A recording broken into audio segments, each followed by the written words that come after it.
time, I'd like to call on Commissioner Watts to give the invocation. Pray with me, please. Dear Heavenly Father, we just ask that you be with us this morning as we come before this court to make decisions that affect the citizens of our county, Father. We thank you for the great showers and the many blessings you bring to us each and every day. Father, we ask protection for those in our county family and those abroad that serve a wider force in protecting our country, Father, and protecting us. Be with us, guide us, and direct us, Father. Forgive us where we failed you. In Christ's name I pray. Amen. Amen. Join in pledge, please. Pledge allegiance to the flag of the United States of America and to the republic for which it stands, one nation, under God, indivisible, with liberty and justice for all. Now the Texas pledge, please. Under the Texas flag, I pledge allegiance to thee, Texas, one state, under God, one and indivisible. Thank you. Take a seat, please.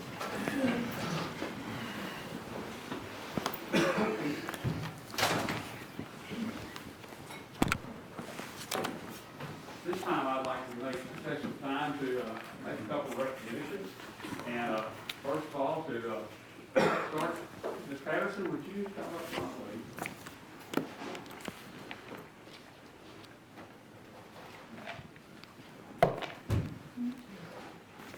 Good morning. I'm sorry, Judge McKnight, you thought we were 9 o'clock this morning. We've had a couple 9 o'clocks and that's turned them off. Carol has earned a distinction that we want to be sure is recognized in court. She has completed the professional development program through the Texas Center for the Judiciary, certifying her as a court manager.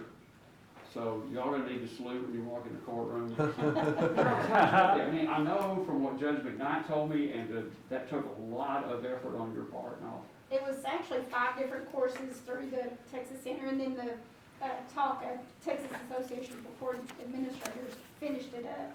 The last 2 I did online, but it just gave us more insight on how to do our job better and help with the budget. And there's different cases that have different timelines on how they said, and so it was just giving us more insight on how to do our job.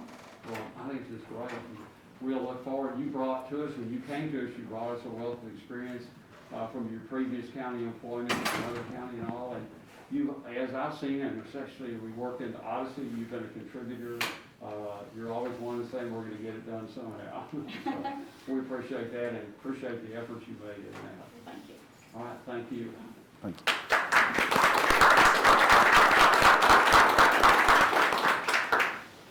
Well, one other one we have this morning, I'm going to ask Commissioner Beecham, since he's the primary supervisor of that office, to come up and help with this one. And Ms. Rushing, if you and Sonia would come forward, please.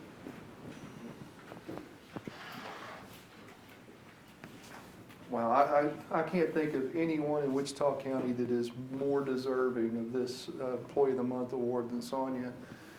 Over this past year with COVID, Sonia's paperwork level has quadrupled, sextupled, whatever divisor you want to put on it. It's, plus, Sonia carried us for quite some time when we did not have an HR director. She stepped up mightily in that role and just performed well above her pay grade. Sonia's the kind of person I don't have to ask, we don't have to tell. She takes the bull by the horns and jumps out ahead of things. A couple of weeks ago, we got an email from the auditor's office advising that some of us still had outstanding benefits.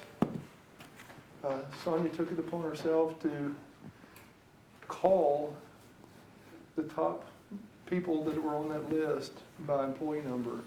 She took it upon herself to call them to make sure that they were reaching out to get their benefits, which saved several people thousands of dollars.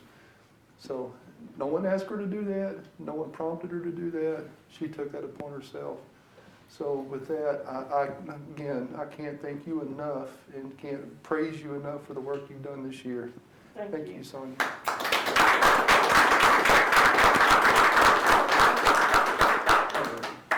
Oh, and by the way, she took it upon herself to pay for her own HR class that she did not have to go to. She took that upon herself as well. So all three of us are going to class right now to be HR professionals, so. Got a picture. Oh, smile behind the mask. Will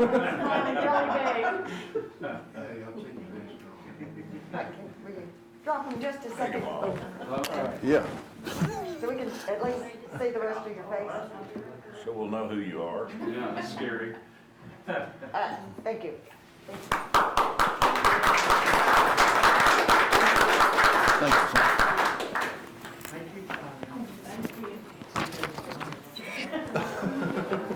Thank you guys in the office. Yep. Start our retreat. Oh, okay.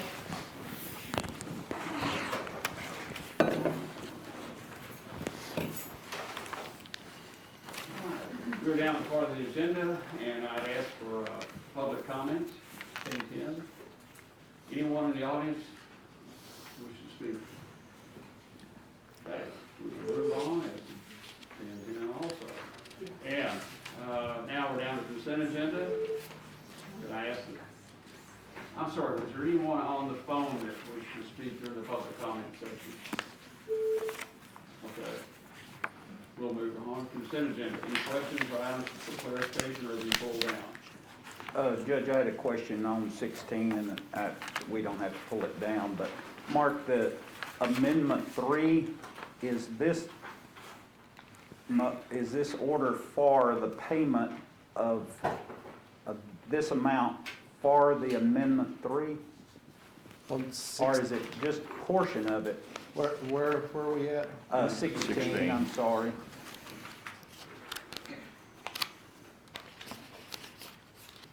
This is just our regular payments. I didn't know what Amendment 3 was in reference to. Is it? Okay, And I didn't remember seeing it either, so I was wondering the same thing. okay. I thought it might have been an amendment in our regular Well, payment that's what I plus something. thought. No, anytime we do a change order, we put that on court and it will change the overall contract, so. Okay, I had a question on 13, Yeah. and this probably be a question for Curtis. Last week I asked about 13, and it was a deal to fix the books for 20. Why do we pull it back off now? Why? So, it was a clerical error, so in traditional form with grants, if it's a guaranteed money, we pay it out of a grant fund, and the general fund basically kind of covers the expense until reimbursement. And then Okay. it's just a paperwork, it's just a journal entry. So we're, This error, most of this money was already paid for out of the general fund as it's a budgeted payroll expense. So we've already paid for it out of there. My office was trying to keep it separate so we could track it. We have just reversed it back where it was, the expense was, so there was no need to transfer any money. When we finally get reimbursed, hopefully we will, either through the CARES Act or through ARPA, through the stimulus bill, the 25.6 million, then we'll just put it all back to general fund as opposed to this moving. okay, It's just a paperwork. We just cleared it up and made it a little cleaner. Great. thank you. Item 15, those repairs were not due to February winter storm damages, they were for storm damages from last spring. Were they still under the storm damage claim or not? Yeah, all that's still under the original storm damage claim, so. Okay, anything else on citizen? I'd make a motion to, Thanks, sir. A second with those changes.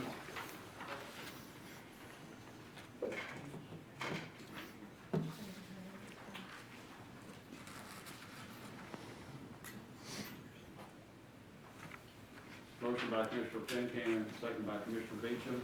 Any other comments or questions on the consent agenda items by anyone? Hearing none, I'll call for the vote. All in favor, signify by saying aye. Aye. Opposed, same sign. Motion carries 5-0. Item number 1 on general business is to review and approve the regular bills for payment. Motion to approve, Judge. Second. Thank you. Any questions or comments by anyone on the bills? Okay, we have a motion by Commissioner Muller, second by Commissioner Watt, to approve payment of regular bills. All in favor, signify by saying aye. Aye. Opposed, same sign. Motion carries 5-0. Item 2 is to receive a presentation by Murphy Davis, CFA, President of Century Management, on Wichita County's investment policy, current investments, and future conditions of the U.S. and local economy. Do we need to order luncheon, Murphy, for that? I promise to be brief. Yes, sir, please. I passed out and I hope, and that we've got a sheet there. Want to make sure that everybody gets this Century Insights. We send out on a monthly basis, just get an update, general update about what's happening in the world and where it's all going, and we don't suggest that we have the kind of insight to tell you any and everything that's happening, but we do try to give you updates on what the economy's doing, what the Federal Reserve is doing, what the monetary system as well as the fiscal system. And I can tell you, and you've experienced this yourselves individually, is that things are not the same as what they usually are. You know, we have cycles that go, and sometimes they'll run 3 to 5 years, sometimes 2 to 3. But this is a situation that has not happened before.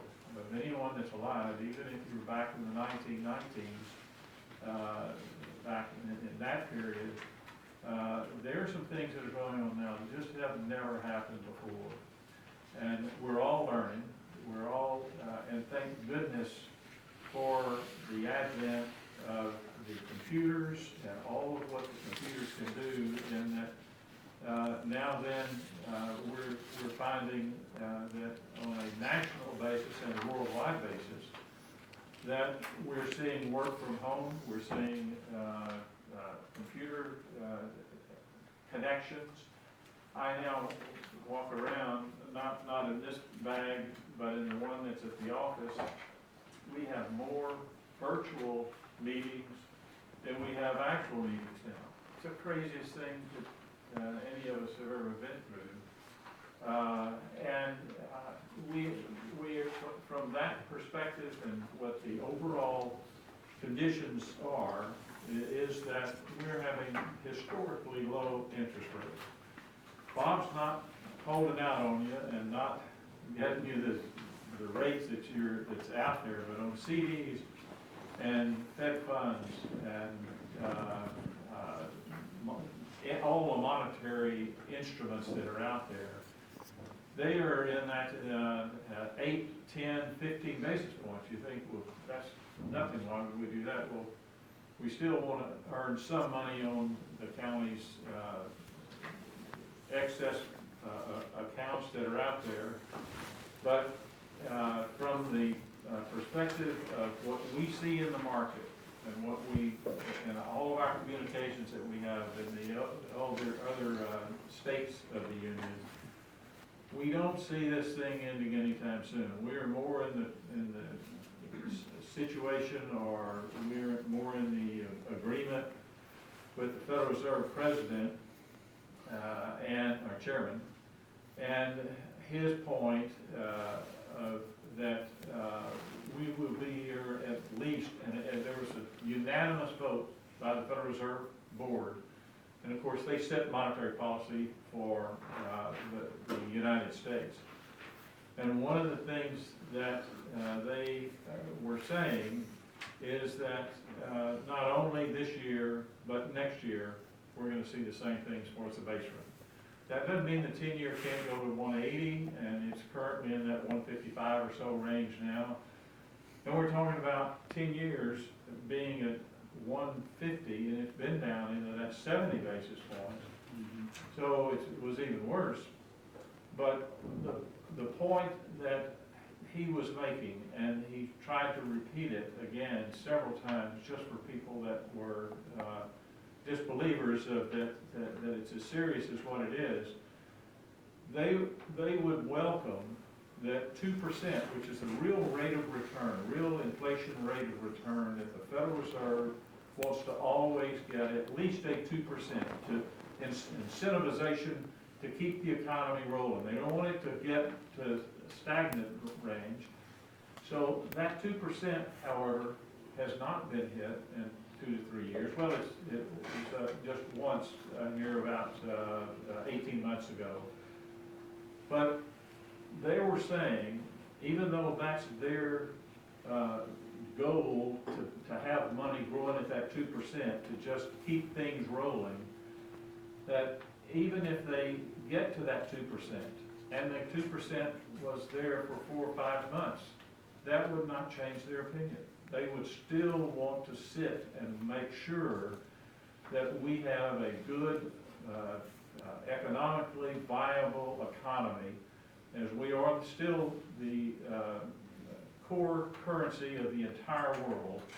And what the United States dollar does, it has a direct and an indirect impact on all the rest of the currencies in the world. So what they're saying is, this is not going to be over immediately. The unanimous vote by all of the Federal Reserve presidents, including those that weren't in the voting proxy at this point, were saying, suggesting, just said it a couple of different times, we're going to be here at least through this year and most probably the next year. We've had some that have come out and suggested that after we get the last 2 quarters of this year assimilated, that we could see some light at the end of the tunnel at that point. But I'm suggesting to you that it's going to be a while. With the fiscal policy that's being stimulative and the monetary policy that's also being stimulative, we're hoping things grow.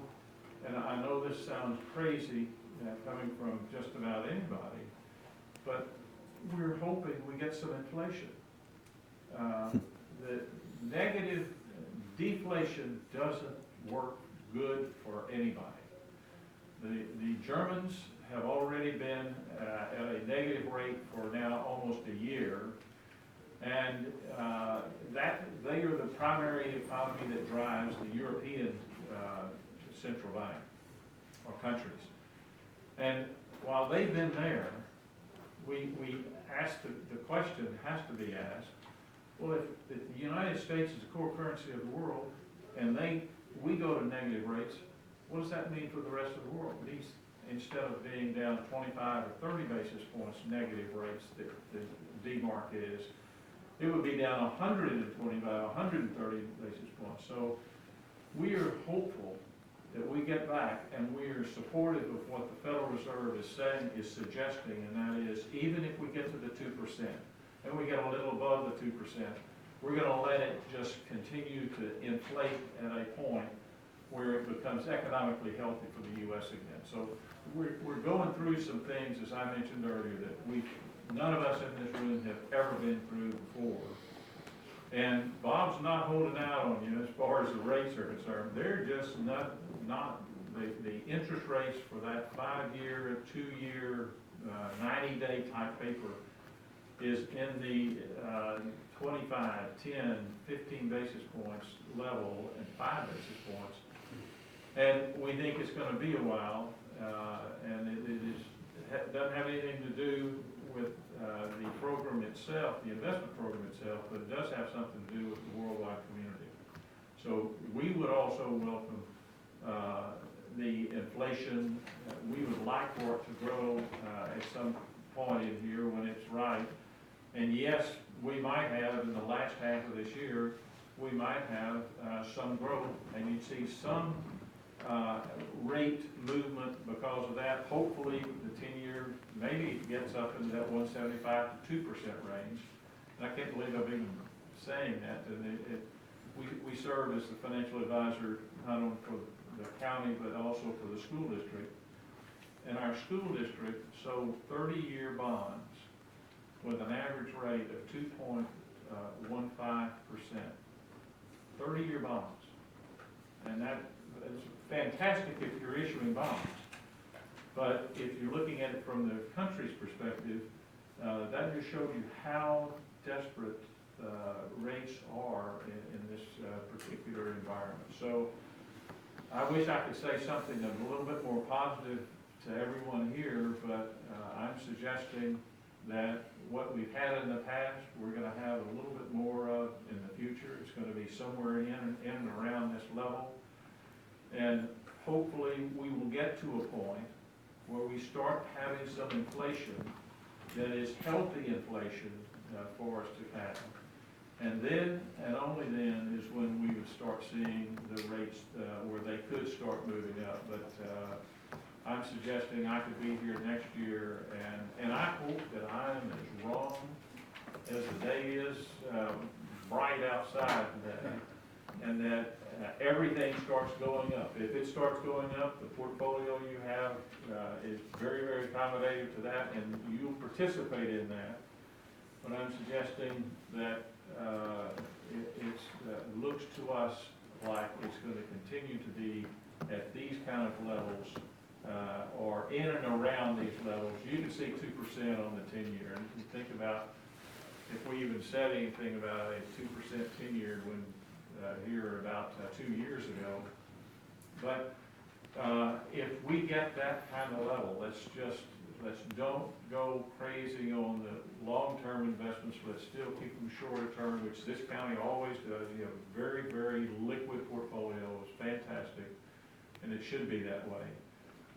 But I'm suggesting don't be surprised if we don't see any major interest rate movement up to the point, especially in that short-term Fed fund range. They're still doing 120 billion a month in securities purchases, but we do not see a lot of light at the end of the tunnel right now.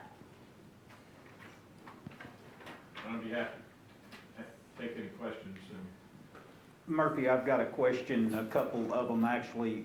The Lori's fund and Patty's fund in the district clerk's office, we've had some issue in moving monies from those actual separate accounts to Bob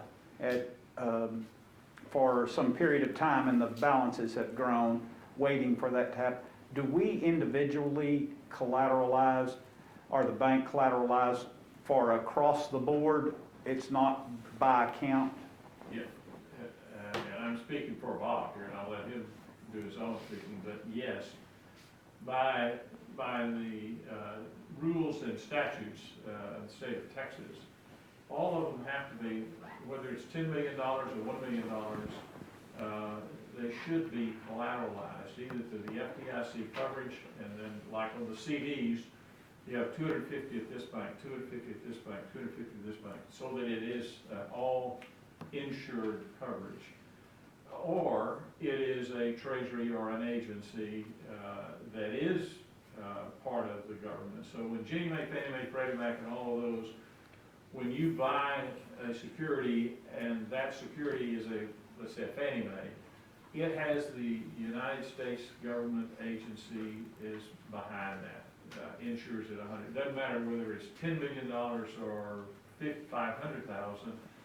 It is all secured by that. And on the CDs, they need to be individually split up so that they're $250,000 for a bank can only get FDIC insurance for $250,000. So, but that's why they are split up as they are on the county's records here to get the FDIC insurance. Okay. And we do have, and Bob's, I know, checked with, they're working with our depository on, we have a large stimulus payment coming across the next 2 years, and so that's going to ramp us up far more money than we typically keep back. And is that, I mean, I know the bank's certainly not tickled to have to do that, but I guess that's something that doesn't pose a problem in these times, really right now. No, and the other thing that can be done the day it comes in, and it should be, is you can then put money into Fannie, Freddie, Ginnie Mae, treasuries. You can do it immediately there, then you can, then I can look around where we make sure that we have the insured coverage. And you then could be split up in smaller pieces like that. But when you buy Ginnie, Fannie, Freddie Mac, all of those securities, those are U.S. government-sponsored enterprises. And they, not only for the county, but for all of the United States, that's the same thing as having, they're called GSE, government-sponsored enterprises. They have the same guarantee that the U.S. Treasury market has. So it is insured, and then on the CDs, they're insured up to $250,000 for each individual bank within that maybe pool of it. So, but it is a good thing to ask the questions about it, to make sure in this market that we have the insurance, number one, and then we look at what rate we're getting on it. And I'm just suggesting the rates aren't great, but you do have your collateralized investments for all of the county's funds. The question arose, they were talking legislative issues for us, and I noticed one of the bills dealt with trying to make certificates of obligation fall under the debt, or the rate, our 3.5% rate increase cap, and which I didn't realize were not noticed under that cap today. And the question arose now whether they passed the bill or not to include it, but it brought to my mind, is it a favorable time to could we use a form of COs to pay off our bond indebtedness and go to a lower rate and then be under COs that wouldn't have right now the ability to fall under the cap? Okay, good question, because, and you really, with the exception of two really small issues, one's like 2 500 pieces and another one, a couple of 5. Those they're currently refundable, but you're really not going to do anything. You're going to create a lot of expenses to get that small amount of refunding. When you look at the other issue, which is the jail facilities, and there's a lot of money that's there, and that's issued at a higher level of interest rates than where we are now. You can't, legally, you can't refund that until 2017, which is the first call date, and that's the 10 years after it was issued, that you can refund that bonds. And so that one, the county has to hang on to until you get to that time period. That's 2027, right? Okay. Excuse me, Yeah. 2027, 2017 is when it's issued. Yeah, excuse me. So 2027, and you can't do an advance refunding like they could 18 months, 2 years ago. You could do some advance refundings, but that's not a legal option for the county now because of the law that was passed here about 18 months ago. Okay. So you can't pre-refund them until they are, in essence, 90 days before they are callable, and then you can do the 90 days, but that's in essence what it is. But they are not available to be refunded under current laws. Okay. So we're still a ways out before we can. On that one, which is the large one, I mean, the others are just really small pieces, and Right. You'd almost take more expenses just to, Sure. that you'd wipe that out for Sure. those.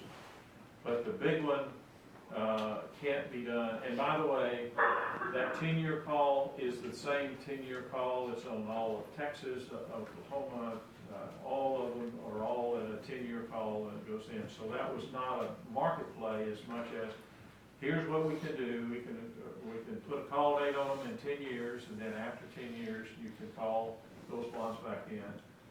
And hopefully by then, I'm just hoping that, we might be at a point where we can't call them, and because that means that rates are higher, and if rates are higher, it means that this economy is doing a heck of a lot better than what it's doing now. Right. But that, on that major one, you can't do it Okay. until, under current laws, you can't do it until you're within 90 days of the call date option on 2027. Murphy, you talk about inflation, and with the amount of dollars we've got chasing goods right now, hyperinflation just scares me to death, because it could really be devastating. But I also realize that you've got to have a certain amount of inflation to drive the economy and to grow the economy, and the best way to prevent hyperinflation is have a growing economy. What numbers are you thinking would be a good inflation number? Is it a 2% deal or somewhere in that neighborhood? What's the benchmark to look for? I would not be upset at all. Of course, I'm just me, so, but just an opinion, if we could get to 2%, and the Federal Reserve, and I'm talking about the net real inflation rate at 2%, I would welcome it, and as the Federal Reserve would. And maybe at that point, they would say, after it's been there for 4 or 5 months, but I'm suggesting to you from what they've said already, if we get to 2% and we're there, and these are the Fed chairman's words, and if we're there for 5 or 6 months, that wouldn't bother us at all. What's much more damaging to the world economy and to our economy is something like what we had in the Depression days, and that's deflation. And that's what Germany's going through now, and that's what a number of, not all of them, but a number of the European countries are going through deflation now. And it just means that the outside look is, for those particular economies, doesn't give them enough growth to offset what the cost of money is in their particular currency.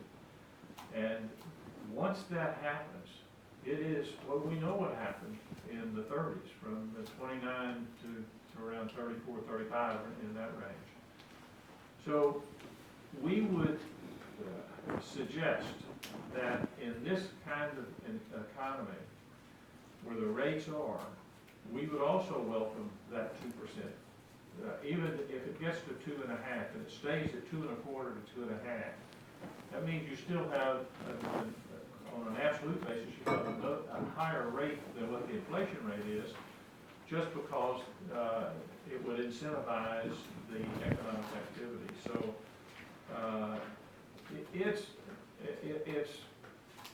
we're more concerned that we don't have the inflation rate than we are that we might get inflation in this economy. We would welcome it. I'm sure all the monetary chairs have said the same thing. We need a little bit of inflation, and that's what we're not getting. And when you're shutting down half the economy, not half the economy, being too generic there, when you're shutting down quite a bit of your economy, but you're stimulating the economy, and we're not against the stimulation from monetary policy and the fiscal policy. Thank you. But as you're stimulating that, we're hoping that we put some inflation back in, because we've shut down the mass transportation, we've shut down eating places. And I know some of it's are starting to come back in and limited operations. But we're hoping that we do get some inflation. And the Federal Reserve, it's the first time I've heard them say that, we want to be at 2%. We would like to get up to that 2%. And certainly as the core currency of the world, if we're there, the rest of the world then starts coming along. So I'm just suggesting that if we could get some inflation in here, that'd be the thing, I think, on everybody's monetary and fiscal policy. That'd be the thing that would be the most positive thing that could happen to this economy. Well, you want to pay back long-term debt with inflated dollars. Well, that, if you can. that would be Yeah. happening too if you can get the inflation there. Right. But the inflation is what's the real troubling portion in here. We're not getting inflation because we've shut half our economy down to make sure that we can live through this pandemic. And I'm not suggesting they shouldn't have already done just what they've done. But at the same time, when you shut that down, even with stimulation that they're getting on the fiscal side, you still have an economy that is being stimulated, but it hadn't yet kicked in to get up to those higher levels. And that's one of the things that I was saying at the earlier part of my comments. It is going to be difficult for us to get a stated inflation rate, good, solid, core rate of inflation at 2%, consistently be at 2%. That will be incentivize continued growth on the multiplier effect. We're hoping that that'll happen, but we don't see it happening in the next 6 to 12 months. And I hope that I'm absolutely the most wrong person in the country of saying it, because I'd be so pleased that it happened sooner, and that we had some inflation, and that inflation incentivized growth, and that growth continued to go. But I'm scared that it's still going to be at least another 6 to 12 months, at least 6 months, maybe more than like 12 months.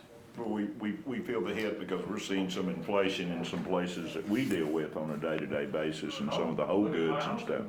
But the overall economy is not inflating, and that's the problem. You look at the airline industry and the cruise ship industry and probably even the hotel and restaurant industry, and they're just, flat, so interesting.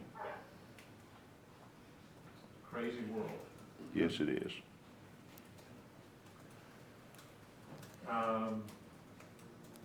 And one of the things I did is I included the investment policy. So it's had some changes, and we changed it predicated on what we see with all of our clients. But if you've got something specific in there or something generic, we try to be, from the overall perspective, all investment policies we try to have virtually the same. Because if people don't hire us if they're going to be swinging for the home run every time. We're trying to protect assets, number one, and number two, get a reasonable return on those assets as we're protecting them. And we've had some changes in the investment policy over the years, but this is the culmination of a number of years of putting that together. Then when they take that and review that, put it on and adopt that, this is not an action item today, it's a briefing from you, so we can modify those and next meeting after that. But we welcome from anyone, any questions you have about the policies, where it's staying off.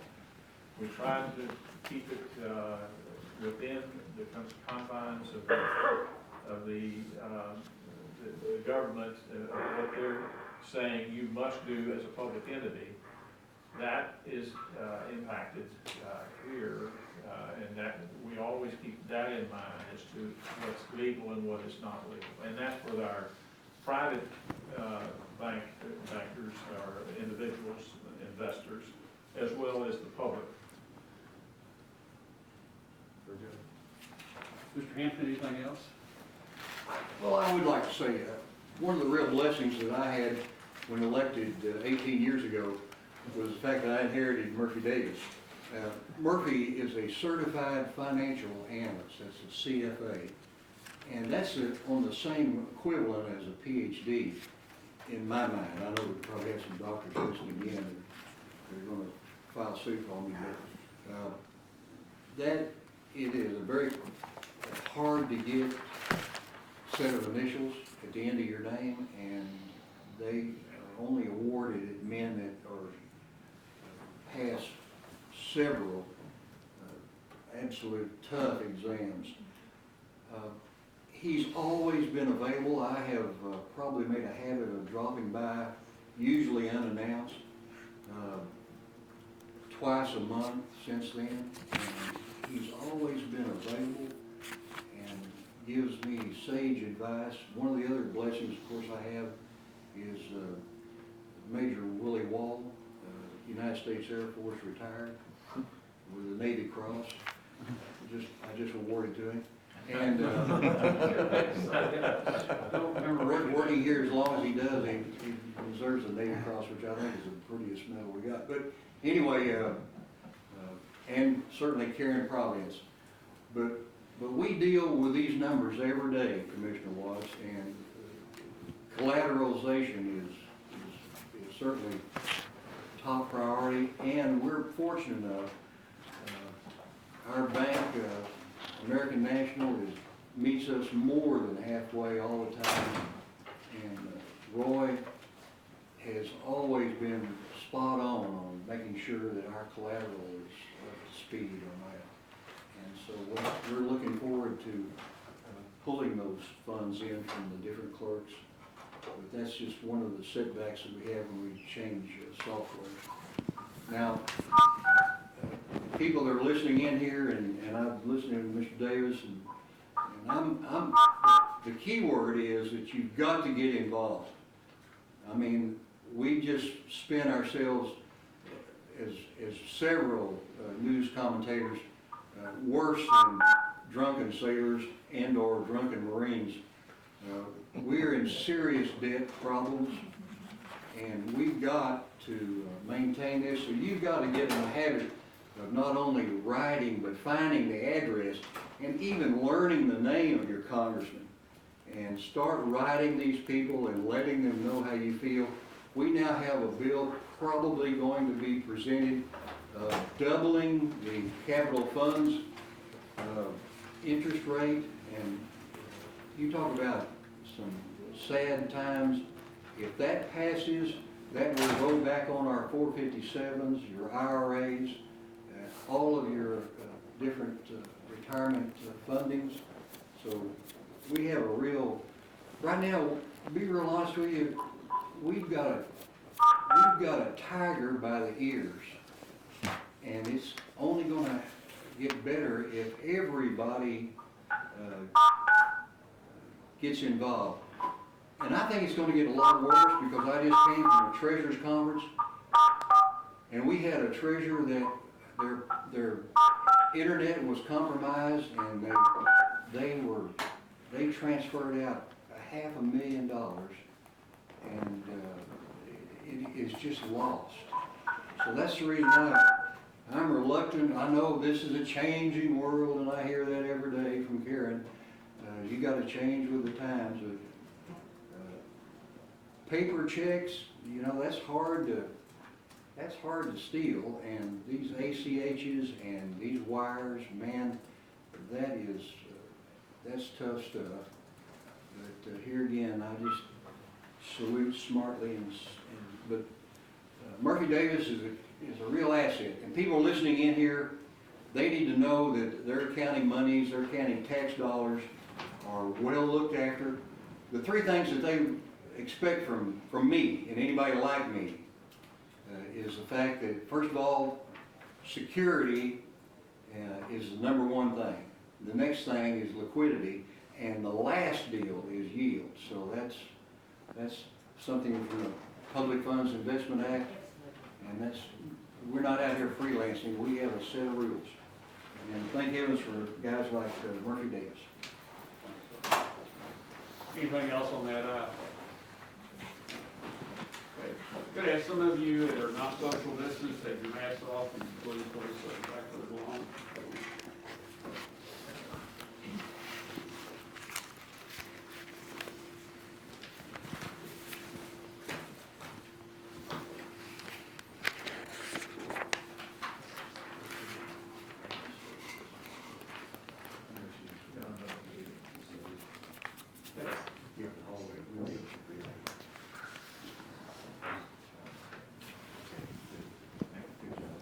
Move to item number 3, which is to receive a presentation from Precinct 1 Constable on Axon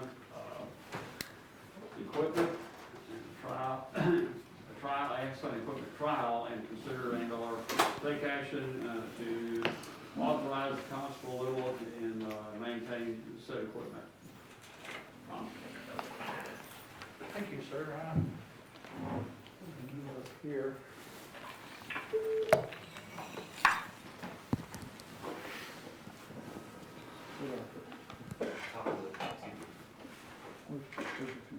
There's a computer,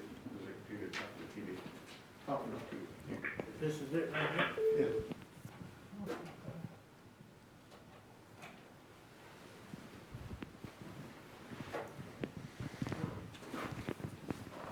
You just turn that mouse on probably. Mike, from the bottom, there's a little switch. There you go. There we go. Here.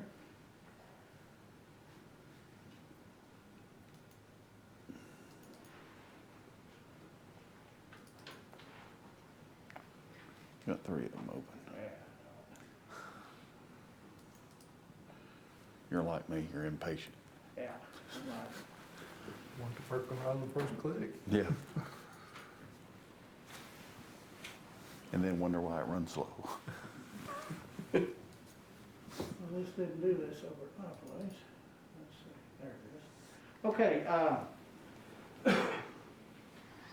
what I wanted to talk to this group about today is the Axon body cameras. Kyle, you have yours with you, or Matt? Matt's got his. Matt, can I see yours? Just the camera. Okay, these are the devices that were shipped to us as part of the trial period, and I'll let you guys look at that. It's worn on the uniform. They have several different attachments you can put it on with, depending on what you're wearing, if you've got a vest on, if you don't have a vest on, that type of thing. Axon is one of several companies that make body cameras. There are a variety of kind of body cameras out here. This is one that's probably in the top 10 body cameras. They do a lot of major metropolitan police agencies. LAPD is one. I think they do San Francisco also. And I think Austin has them. So they're mainly used in major departments. However, I was able to get them to send us a demo. They sent us 2 units for us to demo and use in what we do. Now, I don't think I have to sell body cameras nowadays, but I think we all see the national picture when it comes to policing and how that's been very negative here of late.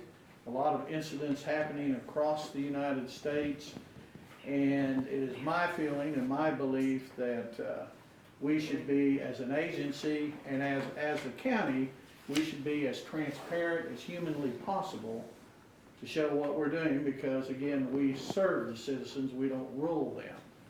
And by serving the citizens, if we do something, if we take an action, then we're accountable for that. And this is one way of showing our accountability to the public. I can show you here, and I've just pulled some of the videos. I will say we're doing 6 set-outs tomorrow, which would have been a lot better video to have, but because of the weather and all that, we've had to reschedule, so we'll have those tomorrow, but not today. Let me start with this one here. See if we can get in here. It's set up with all kinds of safeguards, so you can't get in and mess with the video once it's taken. You can't just go in and erase it. Does anybody have access to erase it? The only one that does is me, the head of the agency, and that's it. And then once you set it for erase, you have to type in a reason as to why you want it erased, and then you have an additional 7-day period before it's actually erased. So you can't just go in and immediately I'll erase it.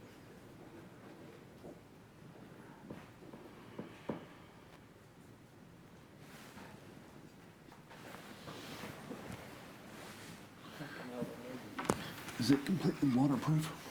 Yes. Submersible or anything? It is for, it's kind of like a cell phone. Okay. So not really. Uniform Does it clip release seems to off be a there? little flimsy.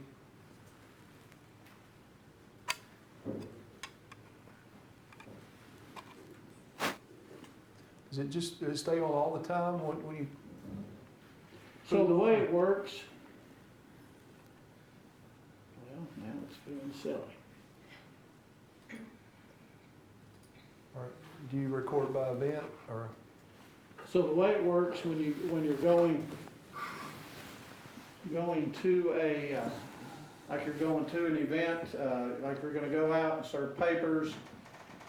When you go, it starts recording, without you doing anything. It's not gonna save it, it just starts recording. When you hit the, button, this button here, when you tap it twice, then it saves back up to 2 minutes previous prior to you tapping it. And then from that point on until you tap it to stop. Where's it saved, Mike?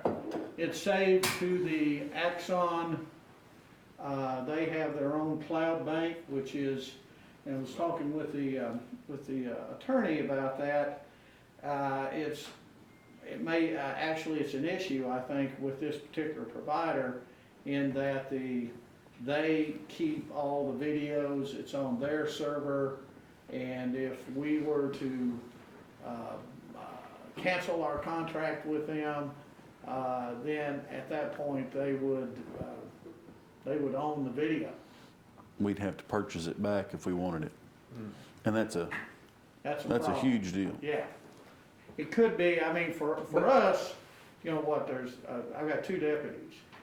For the SO, that would be a big That's a deal. lot of data. Yeah, it would be a lot of data, and it would be a big deal. But you wouldn't necessarily want each one of them, would you, Mike? You might just want ones that are in question and ones that are, is there a period of time that you wouldn't want any past 3 Yeah, you years can old? set, or- yeah, you can set them, I think it's 6 months. And then if you haven't saved them in the evidence file, then they delete. So you have up to 6 months to do it. I can't believe this is not working. This did work, you're my witness over Do the there. cameras work better than the demonstration? The comedian there, okay. Oh, I know what it is. I'm not picking on you, I have the same Put the problem, right but I'm just password in. asking. Hold on. Multi-factor? Multi-factor here, I've gotta go to the email here. Sorry, there's so much security on these things. Mike, that's a pretty limiting factor on what you just said about the storage. It is. I think it is. I just want to show you, really my purpose here today is to show you about the body cams and what they can do.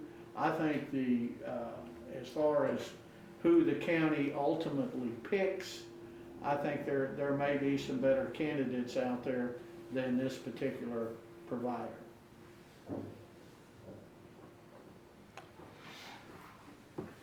Chief, is it something that we're looking at in the sheriff's office? Yes, sir, but we're looking at a different provider, WatchGuard, who we have our car camera system with. Okay. That's who we already have our service with.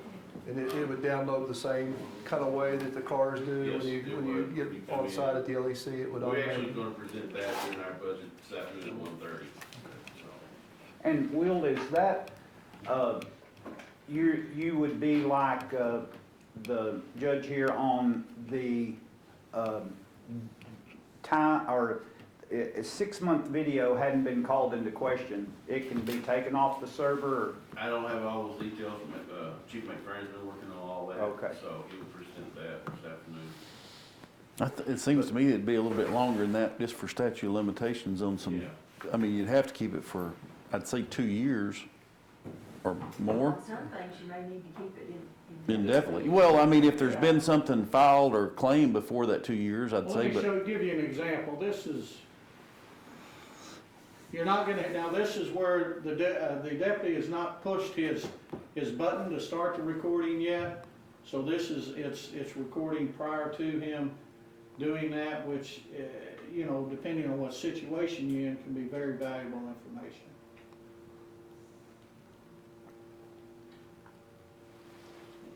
Load that up a little bit.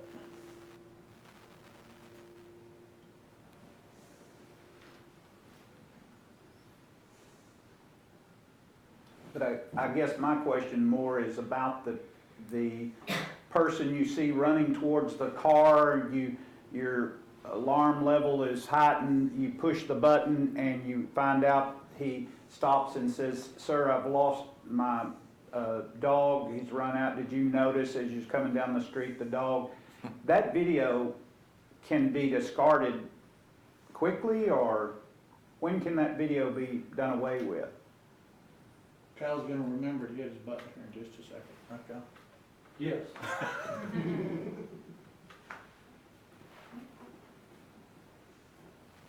You probably wouldn't even download that. they all should automatically download. I think it would just go on this, whatever server it is, and it would auto delete at whatever time limit you have. It wouldn't be, you wouldn't want to spend the time to research every But spend too much Well, time. after your case numbers and your events that involve an arrest, you're gonna bookmark those and save them anyway. Yes. So all your traffic stops will be your ones that you wanna leave on there, but, and then they would eventually roll off. But anything to do with a case, a court case, we would bookmark that because we would send it to the court as well as part of the evidence. I see. Now, has he hit his button yet, or does it? TV on the volume on the TV is up. Where's the volume? That shows to be the. You probably have to turn the speaker on. Yeah. So that's not me, Colonel, that's somebody else.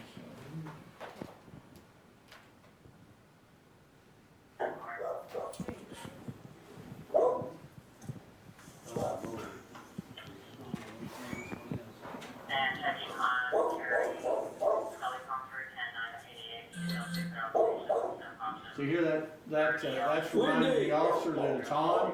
Now you can, they have what they call a stealth mode, you can hit that and it doesn't make any noise at all. But, you can put it on stealth or you can leave it where it's reminding you that it's on. What I wanted you to see is how good the picture is. The audio is excellent on this particular unit. And this lady's actually yelling at me through the door, and you can hear it on the camera.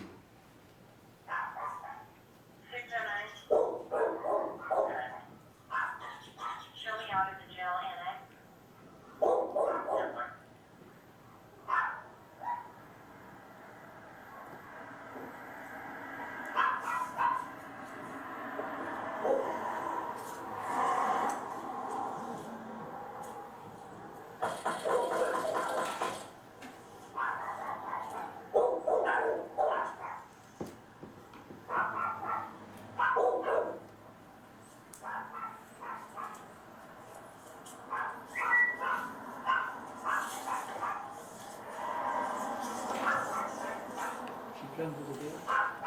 Yeah, this is that long window.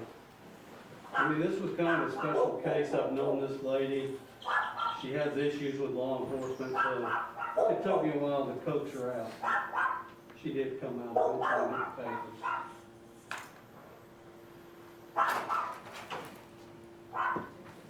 Yeah, this one took a long time. Well, let's go try something else. Wendy!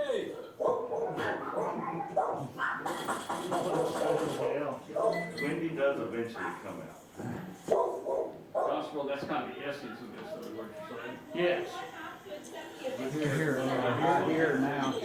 She's not gonna accept the paper. And that is his issue. Wendy, this is Officer Cook. If you'll open the door, I'll explain it to you. So you can hear it through the door. And Yeah, very good. Yeah.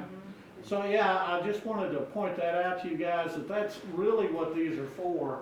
Now, they make several, they have several different attachments that they have. For instance, they have one where the officer attaches a sensor to his holster in his gun belt. And anytime his weapon is deployed, the camera automatically comes on. You don't have to think about turning it on. This also has a deal where you can track the officers, where they are, and you can go live stream at any time. So if they're out, if you're sitting back in the office, if the chief and them are watching and they've got a situation unfolding, they can go live stream to the video camera and watch it as it unfolds right then, immediately. So is that through cellular? This is working off of our internet, and then it broadcasts from this, so it's not cellular. It had to be some kind of broadcast, yeah. Magic, I think. That'd be silly. That I don't know. I don't know the operational system. I know when they sent it, What do you they sent 2 cell phones. Cell phones have no SIM cards to them. They are tied to those cell phones. Those were from Axon. Cellular. The officers don't have the cell phones with them. They're in the office. I had IT come over and hook up the charging units, charging bases to our internet, so when they charge them that they download. But I found that the videos actually they don't have to download them. They're automatically come in. So how they get there, that one's a mystery to me. I don't know. Because they're not using any cell from us. They're not using our cell phones.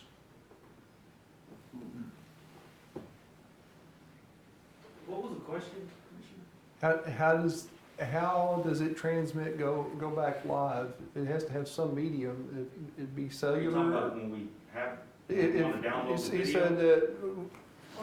watch He live said stream. he said the chief could turn your video on remotely from his office and watch it. So that, Those cell phones they sent you, if they Yeah. sent you 2 cell phones and 2 cameras, that cell phone probably has to be with that camera Yeah. to be able to. So does that But mean the we- cell phone isn't, it's in our office, so. But So does, How that works, I don't know. that's what I want to know. If it's cellular, are we going to have a separate cellular account for each of the body cams in order to get that streaming service back? That I don't know. And again, the Seems streaming logical. service would be something, the way this, and I brought, just so you guys, when the chief makes his proposal, this afternoon, you can contrast and compare, these. Oh, thank you. Thank you. You need a copy?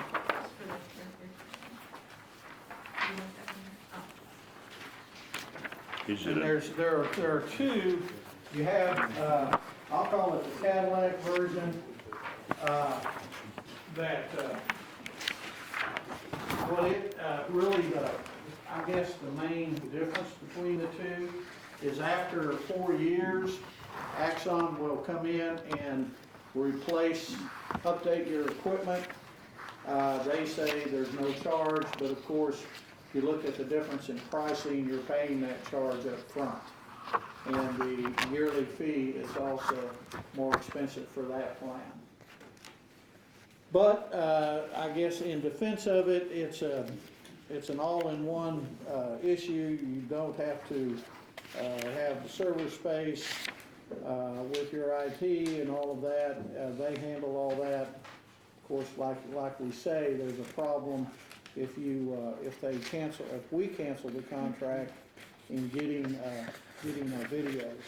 But isn't there, I mean, even though they upload to their cloud storage, can't we upload at the end of the day as Yes. well? Yeah, we can share, as you, you saw, we can share the videos, of course. What I did is I just dropped those onto my little thing there and brought them over, but then you have to sign into the account in order to view it. It won't save as a separate video. To my It's knowledge. saving as some type of file that's proprietary to their software, so you Yeah. can't you can only open it with their software. Correct. So we're able to save the file, but we have to have their software. Go through them. Yeah, I could share it with the district attorney. The DA would have to have the software to sign into it to get it Yeah. and, yeah, and have access. And they probably have in their agreement, you go around it, you commit a fraud. Probably, I would assume, yes. So, And I think their system, the one you're gonna present to this afternoon is different, correct? I believe so. It's a watch guard. WatchGuard system. It's different in the proprietary aspect of it, but I think it's very similar in the quality, video quality and what it does. I think it's gonna be very similar. You're welcome to sit down if you want. Yeah, okay. What's the upside and/or downside to having everybody on the same system? Well, I think cost is cheaper. We all get the same system. Exchangeability, we got a system to go down, they've got a spare, we can borrow and send off to get fixed. It's gonna work better. Personally, I think that's the better way to go versus us buying a separate system here and then going over here and operating something completely different. Just like we asked with the tasers and Yeah. everything else, so. Right. Wouldn't Keep it be all. confusing on separating the, I guess, the videos. Well, Like I they'd be think the tagged. way they do that, Commissioner, is, with the permissions, you're gonna have so many people that have permission and access to view videos, and they'll be able to, WatchGuard should be able to go in there and say, well, Constable Little can look at this one and these two, and that's it. And then the chief can look at these and like that and kind Yeah. of divide them up. Or if we needed to, Yeah. even if they couldn't do that, if I needed the video or whatever, I'd go out to Will and say, hey, Will, I need to look at this video and blah, blah, blah. If, So we work together, no issue. are these videos subject to open records? I think they I think they are. are. Yeah, It depends. I think they are. It So depends. how would we handle that if somebody requested one? Would they download it to Then it'd go to my office and we'd see. download it to a thumb drive, or, in other words, they wouldn't have to go to their website and do the download, we could download it and We provide it? request that from the sheriff's office or the constable's office, and they provide it, and we determine whether or not we request it. Okay. But that's all determined, you need to look at the contract, that's, all the rules are there. And, Yeah. we always have now, we include all their promotional information, but that's where you've got to know ahead of time. Once you sign that, it's too late to back up. Well, when we did this promo to look at these, they said, hey, yeah, we'll send you a couple of units out. Well, of course, they sent this contract. I immediately contacted the judge and said, this contract, that's for commissioners to sign, not for me to sign. And then the judge had legal review it, and that's where we came up, or that's where she informed me that, that they own it all, and that there could be an issue should we decide to not use this company, and then all of our videos are there, so Are I think we, it's a problem. I haven't had time to really look over the contracts. Are we buying it, leasing it? This is a deal where you purchase the cameras, but as you see, it's you pay a yearly fee to access their cloud service. So it's both, Database. basically. Yeah, you're paying a But service fee. Tracy, you said there's some videos that can never be destroyed? Well, let me give you, for instance, and this is one of those things that's gonna be hard to know. You have somebody who rolls out, and then we find out later that something has gone on at that location, and there may or may not be video that's attached to that. I mean, you find out somebody was murdered out there, and there's a big pile of dirt or something like that. So there could potentially be some things that we're not even aware of, and as much access as you can have. And then there are some things based on the requirements of open records that you can't say, well, every video, 60, 90 days, boom, it's gone. So that's something we're gonna have to look at in regard to all of those rules that have to do with records retention.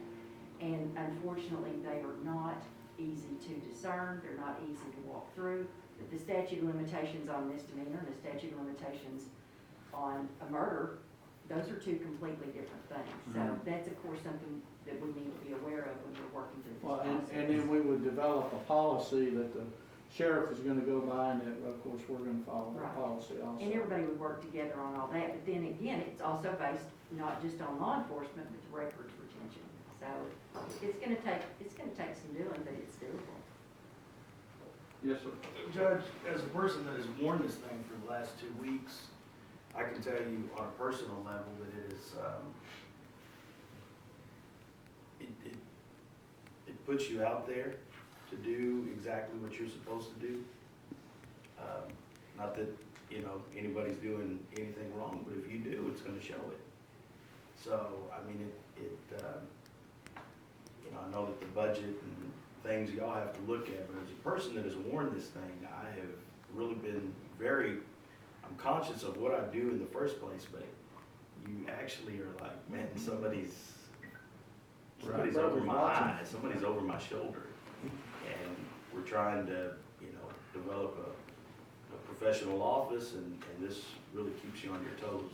That's just from my view. So I appreciate the opportunity to be able to wear it. And if all possible, I would want one, because you can't imagine how many times things are said or you're accused of, especially in evictions. Evictions are big issues because you're going and taking people's property and you're removing people's property, and sometimes you said that, they say you did this, you did that. And when you have video and audio, it all gets cleared up real quick. So. But definitely, I think if you're doing the right thing, it's a good thing. If you're doing the wrong thing, then, it's a weight around your neck and a long way down. We want our officers, and I know the sheriff shares the same sentiment. We want our officers doing their best and being professional at all times and dealing with the public, people we serve. And again, I go back to transparency. I think nowadays, I think maybe 5 years ago, you could have swept this under the rug and nobody said anything about it. But I think nowadays, people expect to see video on, especially critical incidents, and they expect to see, well, what did you do? How did this develop? And I think it would help in many ways protect Wichita County, as long as everybody's doing and being professional. My opinion. Any other questions? I do. I have a question for the wheel back there. Just because I have been in law enforcement for a long time and the cameras are invaluable, I'll have to admit that. When they first came out, I was pretty hesitant, but them being there is by far the best thing that's ever happened. But as you can tell from the media this last week, we have a money issue also. Taxes keep going up, and this is a very expensive service. My question is, have we done any exploring if there's any grants or anything for this type of technology? I don't know. I mean, it's an extremely large price tag on these, especially when you outfit a whole sheriff's department. Doing a few constables is not near as big a deal, but it's still, you're looking at $3,000 a person is what that comes out to. $3,000 a person. I think we really need to explore the grant side of that also, because as everybody can see, the taxes keep going up, and we're trying to we try to do the best job we can to spend people's money. So I don't ever want to, asking for more and more on top of everybody else asking. I just think we need to stop and think about that. Commissioner, on top of that, there's a bill from the legislature to require all jailers To have one. to have them. And there's how many jailers? Well over 100. Yeah. So I mean, it's inevitable. We're eventually all gonna have to have body cams. I believe that in law enforcement 100%. And I think it needs to happen, but we're gonna have to really, Figure out where the money is. we're gonna have to, I need to figure out transparency to how our taxpayers, I how think is a to- huge deal. I think also with the camera system, in my course of my career, you know, used to an officer got on the stand in a court and testified, they took that word from the officer. Now they wanna see video, they wanna see audio, they wanna see pictures, they want DNA, they want all that stuff, they don't take the officer's word. Correct. Happen anymore. Unfortunately. It's just a But- change in the progression and with technology, and it's just where we're going. But I agree, if we've got grant money, then that would be great. I know there were some grants, that I did look at, but, a lot of that money had been taken, a lot of the larger departments had scooped that up. And I don't know what the mix ratio was that, you know, usually with the grant, they pay X amount, but then you gotta pay X amount. Right. So, All right, let's Thank look at it as we grow on this thing, but thank you, Commissioner Constable. yes, sir. Judge. Whatever. You get there eventually. I'll run for that office. Judge Stool, there, that's what we came with. All right, thank you. All right, we're down to item number 3, which is to see if we got 3, we're down to episode 4. Discuss, consider, and take action to approve the kitchen equipment proposed and a 3-year extension of the current meal price from Aramark to the LEC and authorize county judge to sign the contract when available. Will, you all went through this. Commissioner Beecham and I, we all reviewed it, we talked with them. It sounds like it's good, and Captain Patterson told me she was comfortable with them, or would like while we're doing this transition into the new facility. She felt like they'd give them a chance to prove themselves, or we ought to go out and look, and I think that's probably worthwhile. Do you have anything else to add to that? We'd like to add the fact that they can't have cabbage, they can't cook cabbage. We'll put that in the contract. Anywhere, but we should probably add that. But no, as long as, no, those pieces of kitchen equipment we have downstairs, they're offering to replace. I think one's even 15 years old or so, and they've been repaired and repaired and repaired. These items need to be replaced. If they're willing to do that, you know, it's something definitely to look at to extend their contract to replace those 2 skillets alone, nearly $40,000. It's $37,000 capital Right. investment to. And they removed any special charge? No, there's no additional charge, it's just a contract extension for 3 years. It originally came in as an increase, but, Yeah, just a Which few we're cents we're or not in 2 favor cents. of. right. Yeah, but you take that 2 cents, you multiply it over enough meals a day. Adds We only up. serve about 500,000 meals a year, so. So, I'm surprised they'll do a 3-year deal without inflation. Well, there's no inflation according to Murphy. Yep. Well, but isn't there a But then I CPI live in the clause real in their world, agreement? Judge. There is, but Yeah. they agree, leave it alone. This is what we don't have to argue. No, I about. agree. It's I'm- not gonna Go down, guys. No. Well, I mean, the point I'm making is they have the right to come before us, and do we have the right to refuse when they Yes. come before us? Yes. Okay. And we've done, we've Oh, never we've done accepted that. their offer. Oh, okay. I'd be willing to make a motion, we go ahead and approve it. yeah, we need to, because we have to have this equipment in place before we can get our fire inspections, so it has to actually be in place. I'll second. Yeah, thank you. Thank you.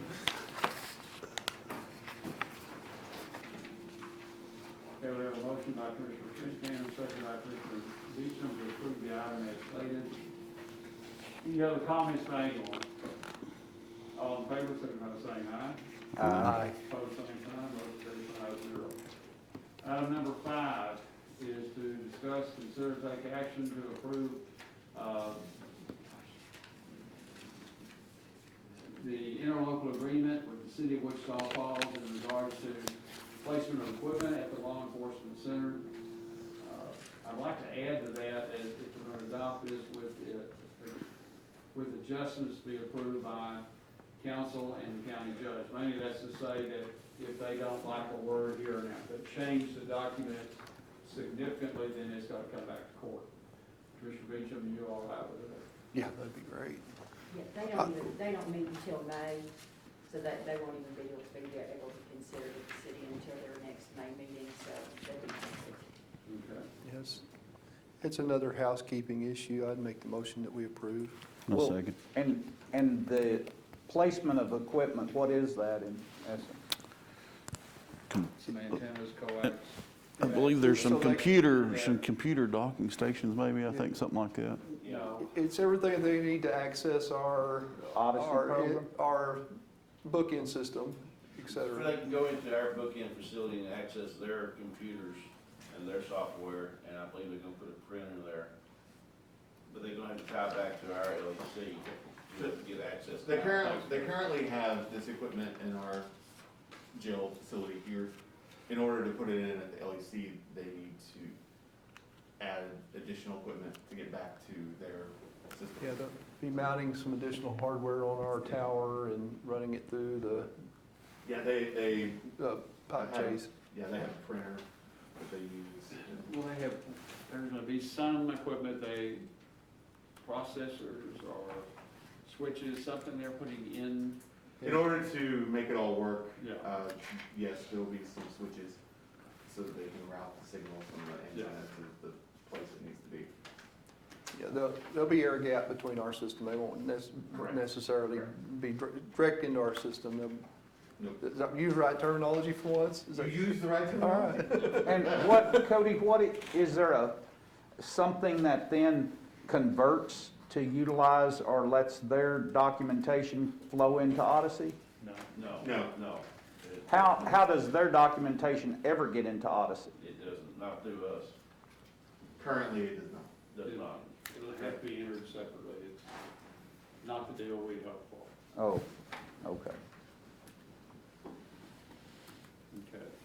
Is there a second? Second. Any other question or discussion on that? Okay, we have a motion by Commissioner Beach and a second by Commissioner Finnegan. All in favor, signify by saying aye. Aye. Opposed, same sign. Motion carries 5-0. Item 8 is receiving an update on the law enforcement center elevator We project. skipped. Six. So I jumped in on you. Vote that's the wrong place to do it.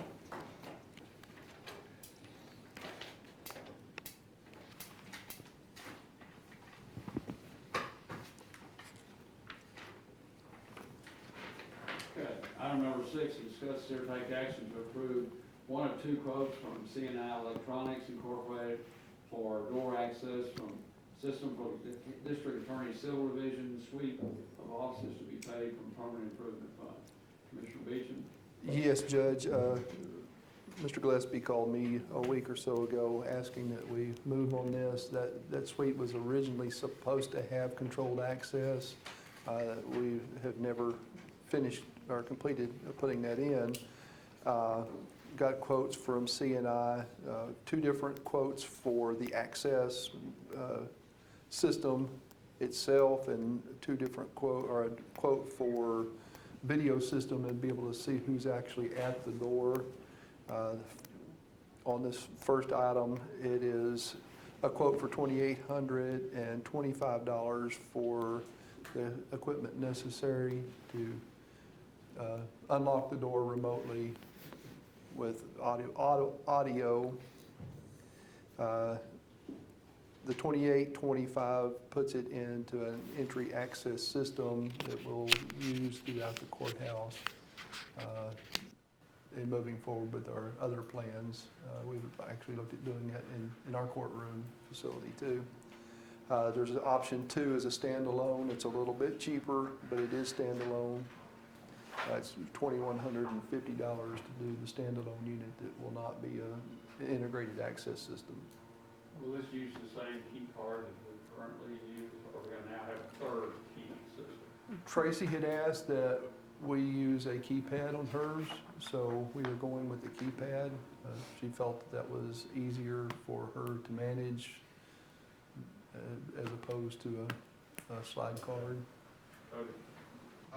Yes, if it's integrated, it would use the same system that the DA currently uses, the same cards. My only comment is I would recommend against the keypad because it's in a public area. Well, can you have both? I think you can have both. Yeah, if you guys both, that would be it. Just because whenever court is in session, once that second floor area is a common area that a lot of people hang out in, especially on CCL one days. You think they break it, or they play with it, or what? No, it's just easy to see someone enter a code. Oh, and how does it work, Tracy, when grand jury's in session? Well, whoever's in charge of the grand jury, they're gonna have access to come and go. So, I mean, we would make that available to the office, whatever we need to do. We're not keeping the grand jurors out, we're keeping everybody else out. Yeah. I would make the motion to go ahead and approve the 2825. That is in keeping with the future plans of the rest of the security systems in the building. Well, do we need both? For example, with a grand jury grand jury help person, could he swap for the others, or when he brings in and out, is that a need, or just keypad alone, or? I think whoever is with the grand jury, or if the grand jury comes to the door and they need access, they're gonna get in. So in terms of the keypad, we use our ID numbers, our county ID numbers, and there is a way to track who comes and goes. Or, you swipe, I'm assuming there's a way to keep up with that. Yeah. But that, I can see a time when that could be a positive thing. I just don't want to have to carry that card. I'll just be honest. Right. No, I'm with you. I'm just telling you right now, that is never gonna happen. Well, under the access control system, we'll keep a log of everybody that comes into that area. Every time the door's open, it'll show who accessed it. What happens on grand jury, and that's just where I see y'all, I mean, your office staff probably be no biggie to code in or whatever, but when they come and they go to the bathroom back and forth, how does somebody go with them and come back with them? They're going to the restrooms right across the hall. So they're not coming out and going, No, once they're in, okay, back there. okay. So typically. I'm sure under the access system, we could give them temporary access through their grand jury ID number or whatever. Right. And if you probably saw that a later date you needed something more, then we could always add it, right? Probably. True, and then typically, there's someone in my office, if somebody comes to the door and says, hey, I'm here for grand jury, she's letting them in. Right. I mean, that's not You gonna be. you have an officer right there all the time. When grand jury's in session, Sitting outside. could double as a doorman. That's true. So, and they're usually there before the grand jury starts arriving, so, but again, I think that's something we'll be able to work out. It's not gonna be that the grand I have a jury's question. standing outside and can't get in. Right. That's not a. This is set up with, Could it be turned off for that period the grand jury's entering? You give them a window and you turn it off, and the officer's there. Ideally, you would, because people serve on the grand jury for a year. No, 6 months. Well, either way, it's a substantial amount of time, and we could issue them cards if needed. That they always, somebody forgets them. But then but again, it's not like the grand jurors are not getting in there. Yeah. Well, that's typically. That's why there's a second half to this. The video Right. is on the next agenda. I just didn't want it to be a hassle. I figured there'd be a way to. Okay, you're recommending the system that. Yeah, the integrated system. At $2,825. Now, will that include the keypad and the card, or is that? that's what I was Just gonna the ask. keypad. Do you think you could get, you might be able Oh, to it does talk say them into install one HID card reader with keypad. with keypad, okay, it's- so it'll have It's both. integrated with both. So we're good. All right. Did you make a motion? Yeah, I'll that would be second my it. motion for 2825. Yes. We do have some money still in that LTN fund that we got the note from, and there's a little over 200,000, so, you know, we could use that money rather than paying it from the permanent improvement fund. Okay. I like that better. Which one is that? LTN, the limited tax note. Oh, Which was taken out for that. Yeah, okay.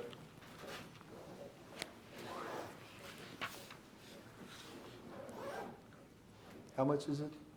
200? 215,000 currently. Okay. Did the body cams fit that? Not with that much, there's not enough money there, I don't think. He said 250,000. 215, yeah. That's Okay. quite a bit. 3,000 a body. For the body cam. Well, Then the other equipment, no, I don't think you'll make it. Well, part of it, don't we really need to clean that up? That would be fine. Let me Yeah, it talk has you- to be. We need to talk to bigger plan of what Yeah. meat grinders are doing in Austin, with those expenditures.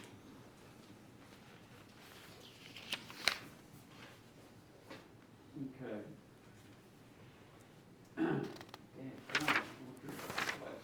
Okay, we have a motion by Commissioner Beecham, and a second by Commissioner Finnegan to approve the quote for $2,825 to install the system that would include the card swipe and a keypad entry, and to be paid from the LTN fund. All those in favor, signify by saying aye. Aye. Opposed, same sign. Motion carries 5-0. There we go.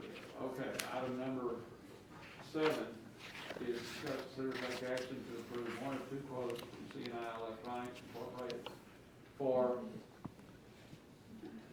intercom system for the district attorney's civil division suite of officers to be paid from the LTN fund. All right. All right, this is the second half of the last item. It's either audio or audio and video. So we can go the audio option only for $850, or the audio plus video option of at $2460. In visiting with Tracy and her staff, I think the video is probably the better way to go. Since they're back a ways, they have no visual on what's on the other side of the door. This would give them a visual of who's actually out there, as well as the audio. Is that a different monitor, Cody, that's affixed? From what sorry. It will be an additional Yes, monitor. from what I was told from when CNI was here last week, it would be a special monitor just for that. It's a purpose. 7-inch monitor. Where is there only gonna be one of those? There's a camera, and, you know, one of the clerks, they get up, they move about, they deliver things, they're not always in front of it, so is there only one video being one? It'll be at Deborah's desk, and if folks let us know that they're there, somebody will go out and we can look and unlock it. Does it make, is there an audible sound inside? Yeah, I'm sure it's like an Airphone, right? Yeah, where you push the button, it'll make some noise of some sort. It's like it's a train horn, Tracy. Well, that'd be pretty appropriate then. Wake up, wake up. Yeah, the train's coming. Okay. Do we have a motion? Yeah, I would make the motion to approve the 2460, both audio and visual. Yes, I'll second that motion.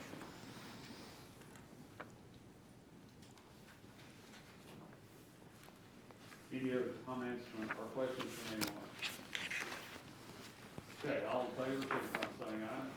Aye. Opposed, same sign. Motion carries 5-0. Now we're down to number 8.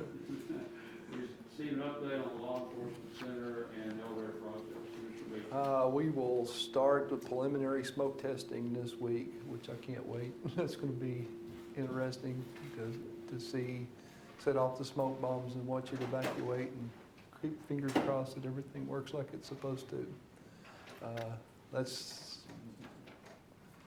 We're down to the very end on that project. So As far as elevators, I walked that project this morning. They're starting to reframe walls and the fur downs and continuing with the patching of the elevator shaft, so everything's looking really good in that project as well. Bob, did we get a payment out to them on the annex elevator that we approved last week? The annex elevator, you know, we've had a lot of confusion on invoices and where they ended up. I'll double check. Okay. I appreciate that. Because I know if not, I'll get asked this afternoon, so. I appreciate it. That's, I think there was, we had another, there was an agenda item last Monday. I think there was something. Okay. 'Cause we've had invoices not going to the right place, and then they're not giving us the right address to send, to remit to. Yes, yes, not our fault, nothing that Bob did wrong, nothing that anybody, Wichita County did wrong, just we've had some confusion. I think we've got it ironed out now. Thanks, sir. Mhm. Anything on the disaster declarations we have in place? Did notice that the governor renewed, his declaration on the, winter storm, so, that seems to be a good practice, and, talking to a number of county judges, you know, they're concerned if they let that lapse, and they're gonna have, we know we're gonna have additional things come up to make, to at least assert those losses. Whether we get that part of the damage covered or not still remains to be seen.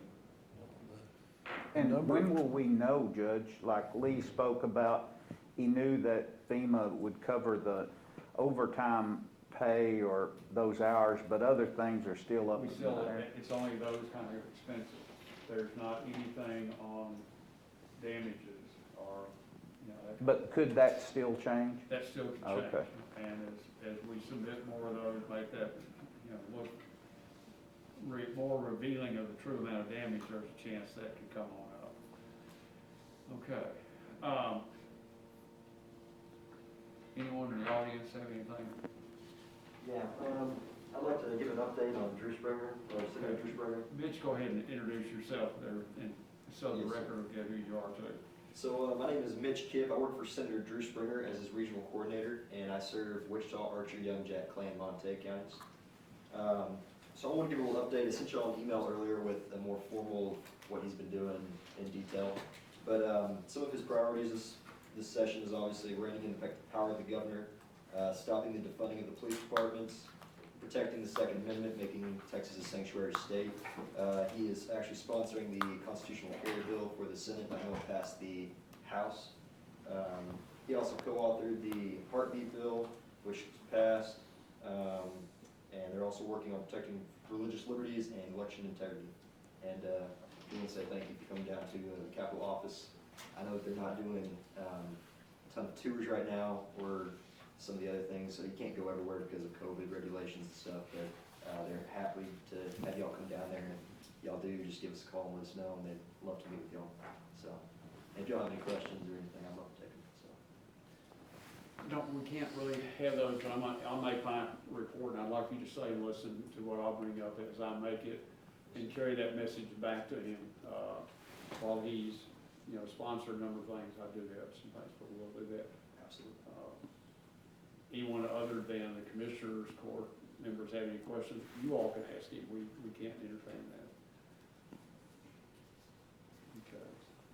Thank you. All right. Give us a minute with it. Okay. Mr. Beecham, anything to report? Starting our zipping this morning, got off to a good start, so I hear, other than the truck, the zipper didn't have DEF in it, so we had to track some down to get it running. But we're rolling finally. Okay. I ought to ask for a credit back on that, because I expected it to be full when you returned. Yeah. Well, they delivered it without the teeth on late Wednesday afternoon, and didn't get down to inspect it till Friday at noon, so I don't think we should start paying for it until today anyway. Yeah, no, I don't. That came from another job, it finished up somewhere else, and they just drop shipped it to us instead of. And I thought it had been in the shop. Is why we The were one waiting. we're supposed to get, but they can't get the parts in. Oh, So okay. we gave up on it, and that's why he sent us this larger machine. Oh, so now we do have the bigger one. Yeah. Hopefully the smaller ones run all right. Yes, it is. And Willie, you may make note of that because they'll certainly, he'll do whatever we need to, but actually today would be the start of the rental. Yeah, 'cause they didn't complete the inspection until around noon on Friday, so.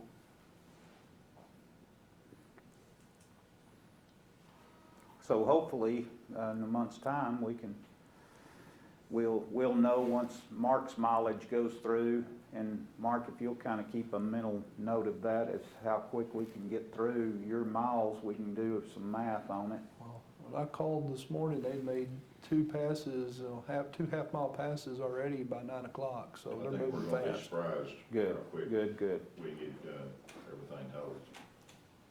Okay. Commissioner Fintan. Really, nothing to, the road deals, they did complete the roofing company Parsons. They completed the 2 buildings there at Precinct 2. They, and I ended up talking to one of them this last week, one of the reps. I did tell him we had a couple leaks in one of the roofs after it had a new roof put on it.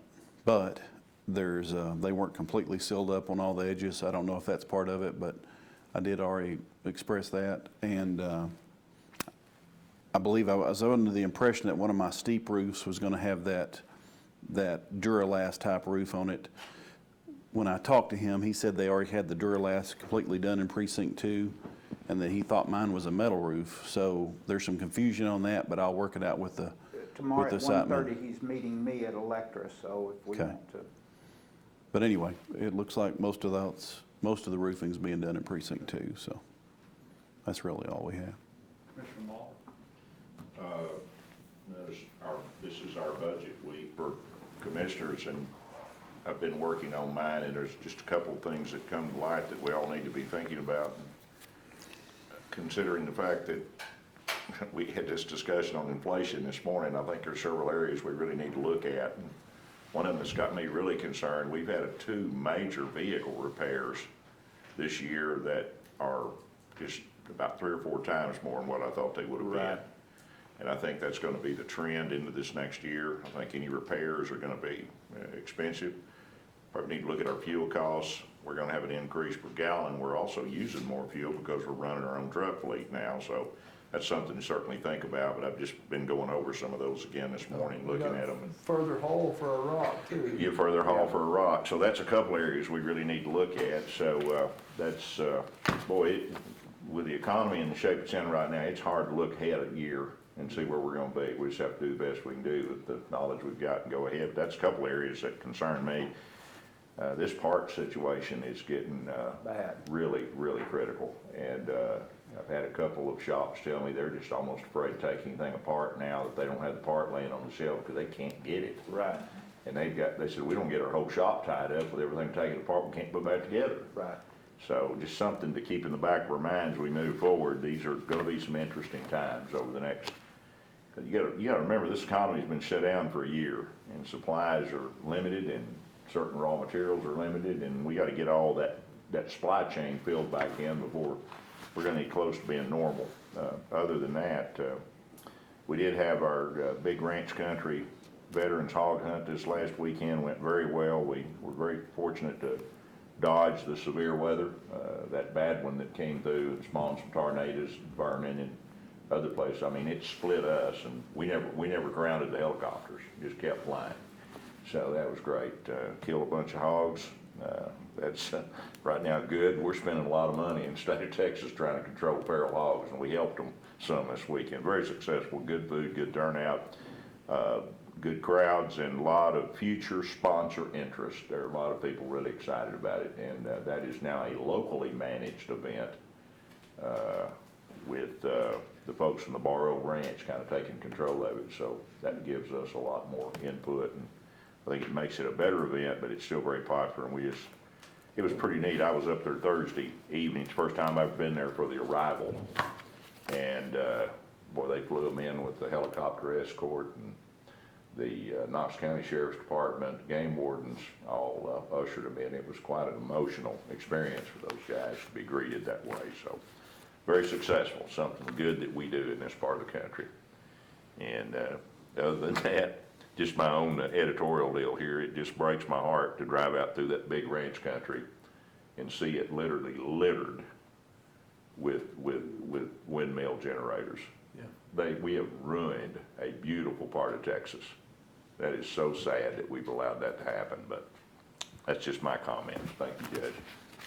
They're adding one of our neighbor counties today over there. Yeah, it's terrible what we've done to. What do you do with those harvested hogs, Commissioner? What's that?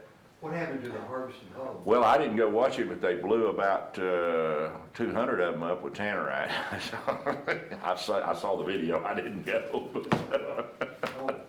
Anyway, but we've got several federal programs, several state programs in place right now to try to get them, and they are causing millions of dollars of damage in the state of Texas right now. We have got to get a handle on them. A lot of times, Bob, they're left to lay, and the coyotes or predators, if they will, come to them. But they're discouraging, you know. I think there's just a small window of pig that they recommend you to slaughter, and because of what potentially some of them. Pseudo-rabies is very dangerous. I think they did a sample did some ground checks behind one of these helicopter hunts. One time they found up to a 50% occurrence of pseudo-rabies, so you don't want to be dealing with that. And one of the biggest problems, I don't even think it's a problem after you process and cook the meat, it's processing the meat. If you're exposed to that, could be extremely dangerous. What's the difference between pseudo-rabies and rabies? I can't tell you, but it's. Will you pseudo-ly die from it? It's not good, but now it is a big threat to Texas right now. They're moving into the area of some cities now too. And Mark, one of the things on that is these pigs are carriers of it. Yeah. Domestic pigs that'll kill them. Yeah. So I don't know how it affects them. I don't know if that's the total difference or not. It's like the functioning of the rabies, some of the things that rabies have caused to occur. That's what happens in domestic herds, I know, from pseudo's rabies, but I don't know that they can, I don't know the entire difference, but I know it can kill domestic pigs where feral pigs have lived through it or come around it. Yeah, just one other anecdote, Judge, while I mentioned that I forgot. They gathered up a pretty good load of the little ones, piglets. And I don't know how many there were total, but there might have been 20 or 25 of them. And they brought them in there Saturday afternoon, and everybody was standing around. We were getting ready to eat dinner. And Cherry Bob Daniels drives up with them in his dog boxes on the back of his pickup and opens it. They tell everybody before they open the door, said, "We're going to open the door. There's going to be a prize for anybody that can catch one." It was very exciting to watch when they hit the ground running. And none of us old guys caught any, but some of those young helpers from Shepherd Air Force Base, they brought 2 of them back. Wow. Caught them on foot. I wouldn't do it. I wouldn't either. I wouldn't touch one of them, but they caught 2 of them on foot. It was pretty exciting to watch. They saw those boys fast now. It was pretty exciting. So we're gonna have a rabies outbreak at Shepherd? Nowhere to run, nowhere to hide. Well, you know, we've had those wild pigs on feed before as babies. Yeah. Even at a small age, once they get worked up, they get mad and they'll come at you. They sure You know, will. they'll only let you chase them for a while, and then they're going to be chasing you. I saw 2 individuals, both of them that were working our flight line. I'd say those young guys, Shepherd, that hurdled the safety fence in pursuit of one of the hogs. These are real athletes now. I'm just glad they're on our side, and they are. Okay, Commissioner Watt. Yes, school was good last week. It was just well put together. I think Ector County did a great job in having that. I thought there was some very interesting stuff that we got to see or learn, and it was just well laid out. I was very interested in that Trash Cops program, and I was telling Commissioner Mahler that, you know, there is so much roadside trash. It's just unbelievable to me, the volume of that's out there, and then the pictures they showed, but they put that together. They underwrit the initiation of this through that, so every ton of trash that goes to the landfill, you know, there's a tax on that trash, and that $1.25 tax is put into that solid waste advisory group's funding, and they wrote the start of this program, and now fines and fees keep them afloat, and in excess, actually. They make revenue on that, so. Some of those slides were disgusting. Yeah, it was horrible. Just horrible.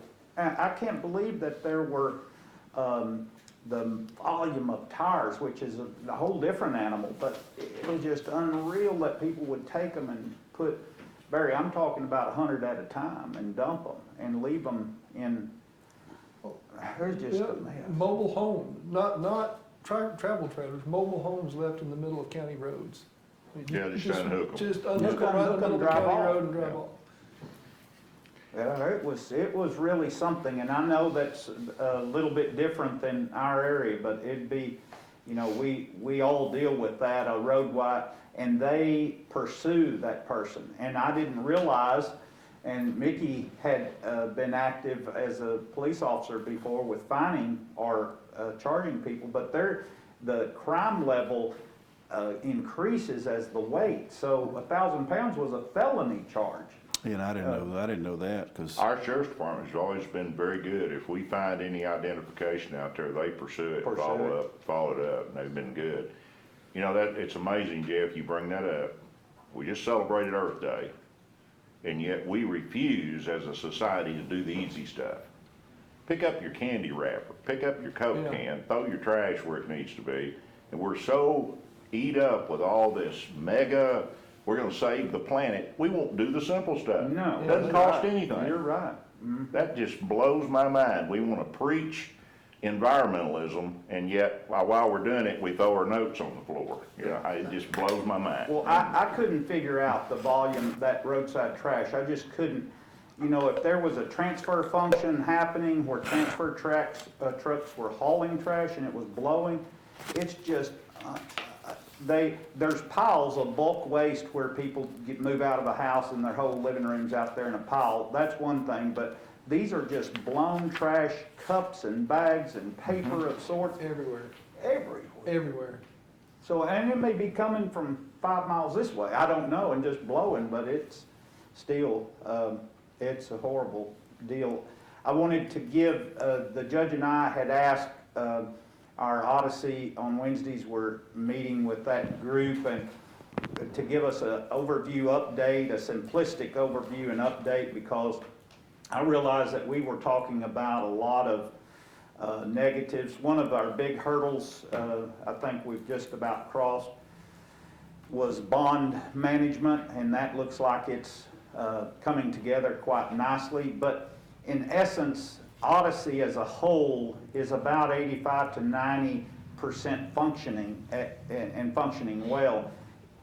The problems that we're incurring make up the little bit of difference that we haven't secured or fixed yet. So they're putting together that, our IT people as well as the Odyssey group, just to give us an overview of what hasn't been concluded. So I just noticed we commonly report on the issues that are broken we're working on, but we failed to mention anything about the other parts that are working well. So Commissioner Watts, my office also meets with them once a week on Fridays as we are moving through finishing the mapping and correcting fees and bank reconciliation. Oh, wow. So we've made lots of leaps and bounds. Corey's setting that up. Oh, He, good. Matt, and I generally meet with them and Sam, out of IT, meet with them on Friday mornings. Wow, that is great. Thank you, Cheryl. That'll come together hopefully a lot smoother, since your data is more numerical, so I hope that flows easy for y'all. The video, I've getting a lot of reports on our live stream here down. What has to occur to make that back up and running? We've not been live streaming for a while now. We're not on, you're talking about our meetings? The Yes. YouTubes are not up. Yeah, this is about the third or fourth week that Really? haven't been able to stream.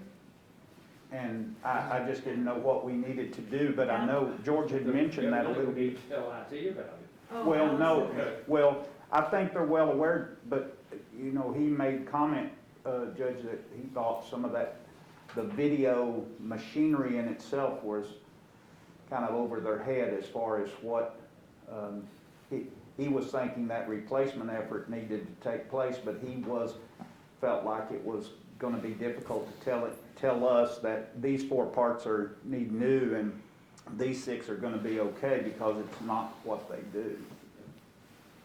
I don't know who is an expert there, but we could get somebody to look into it for us.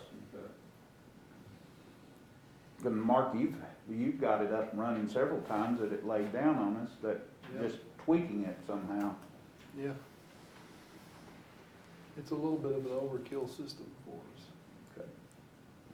Okay. I just wanted to mention that. And then Cheryl, with you here, I wondered, and Bob made comment, and I know it certainly, I agree with him on hard checks, but is there in today's government pay world where you wouldn't issue that check, but a pay card, you would pay precinct 4, let's say, would do something and we'd get an invoice in, but instead of cutting a check, you would call and pay with purchase card?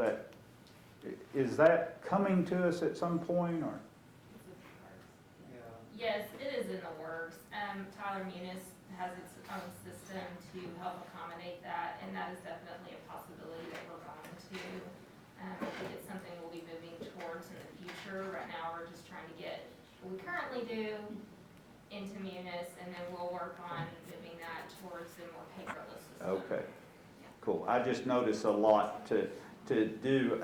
My youngest son does a lot for Cryback, and if they take a check, it's 90 days, but if they'll take a purchase card, it's immediate, so. Yes, and that's where we would like to go to. I think it would help us manage our cash balances better as well. If we're paying out instantly, then we know what money we have in the bank, what we can invest immediately, as opposed to what we might have outstanding. In flow, So yeah. if we have a lot of outstanding items, then Bob doesn't have a good, accurate cash amount I in see. order to invest wisely with I that. see. So it's a 2-part process. And lastly, last week, while I was gone, I dealt with the floodplain issue, and this is actually in Precinct 3. But Lee was helping me determine the person doing the work. They would like to take some of the excess or the dirt that we deemed in excess here a few weeks ago. And there was an issue. It's in the ETJ, and Lee worked with the city on it this morning. He called me, and since he had gave a permit back in 2000, they'd just like him to proceed with it.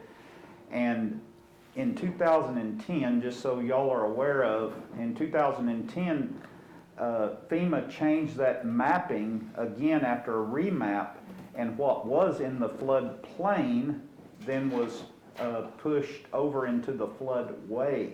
So even though a structure was allowed back in 2000, no longer allowed in after 2010, and this was in close proximity, actually side by side, they were wanting to do something. So there may be nothing able to be done unless they just utilize. It was all floodway it was all floodplain related in 2000. In 2010, or after 2010, it became floodplain and floodway deemed property. And so if they can survey and stay within the floodplain area, maybe. Lee says it's very slim, but anyway, I just wanted, I thought that was interesting that a remap had redesignated that area, so. Because it certainly changed a bunch of, and this is right off 287 at the Red River Equipment, Barry, where that firecracker stand. So, and that's all I have, Judge. Just it was a good conference, and amazing the number of people who are not coming back, they're not gonna run again. Commissioners and judges out there. Mitch, I'm gonna pass these things to you kind of one way, because we had a class down there that talked to us about issues in the legislature right now, and unfortunately, your boss is kind of tied to several of them. And I tried to talk to him about them, but Senate Bill 10 that passed prohibits legislative communication by county associations and property tax matters. The biggest thing we do is set tax rates. And the legislature is doing everything they can to stifle local government and not allow us to raise taxes when we've seen fit. We are one of the few counties last year that went with the no new revenue tax rate because we knew things were tight. But you all, there's a bill that Senator Springer introduced, and this one I think will give us the best of intentions, but any person in public safety or EMS or any of those that comes down with COVID, it's automatically considered a workers' comp issue. There are incidents, there was a fireman who was quarantined because his wife had COVID. He stayed home 14 days, he never came down with it, he came back to work, and he was called out on 2 different calls. One of them, he never had contact with the person. The other one, he was briefly with them, but he comes down with COVID. Did he get it at the grocery store? Did he get it at the barbecue he went to? But immediately that becomes a workers' compensation cost. There needs to be the same litmus test to that claim as there is to any other workers' comp claim. In that case, 7 X-ray, it would have been a COVID test. Instead, he'd have to say where he thought that occurred. That's not in there. It's just a blanket deal. If we pay more money out in workers' comp premiums, that's a tax increase to pay for it. The other thing that concerns me greatly when I hear a presentation like this morning,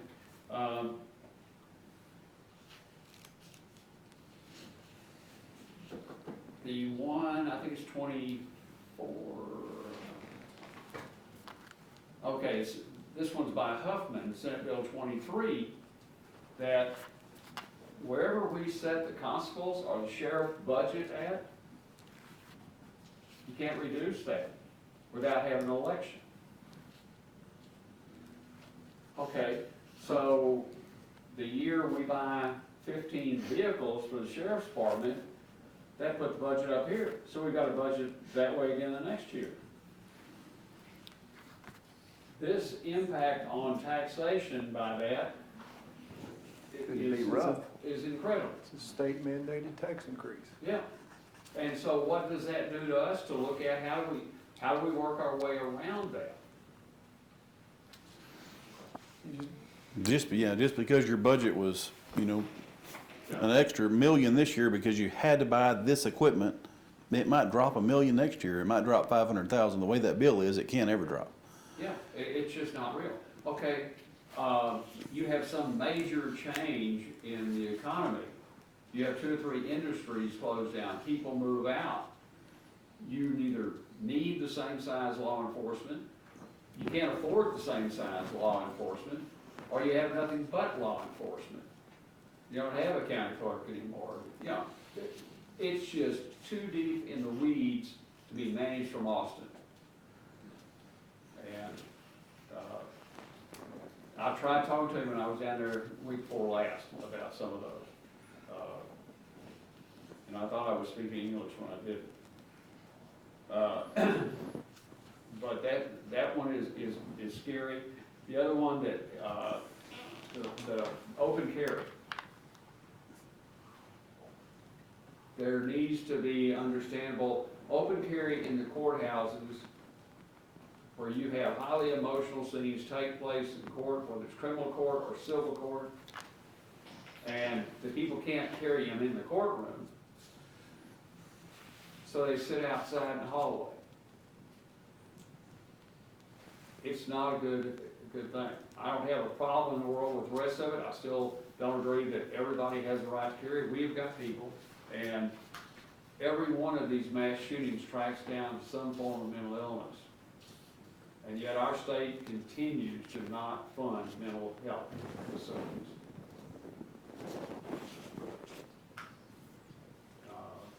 We're sorely lacking in that. What Senate bill is that, Judge? Senate bill, for which one that? Open carry.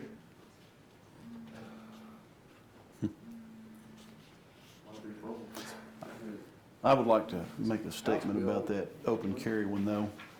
And this is, It was passed in the House first. okay. Yeah. And the reason I say this is because I've been in law enforcement my whole career, and I happen to own a gun range and a gun store, and I'm very pro right to carry. But I also think that the license to carry classes do give people some benefit or knowledge, because there's tons of people that come to our range that have never held a gun in their life, and they're there to get their license. They are petrified of it, they're scared of it. So I have a little bit of issue with just making constitutional carry legal. I'm not saying that I'm against guns at all, because I love guns. I just think there needs to be some training that goes along with all of it. Because people, I'm sorry. yeah, because people are, they come out there to get their license, and we've had men that come out there that say they have to get their license because their wife's making them. They've never held a gun and they're scared. They won't even carry it into the range. And the laws they're making are gonna make it to where that person is just gonna strap a gun on that's scared to death of it and go.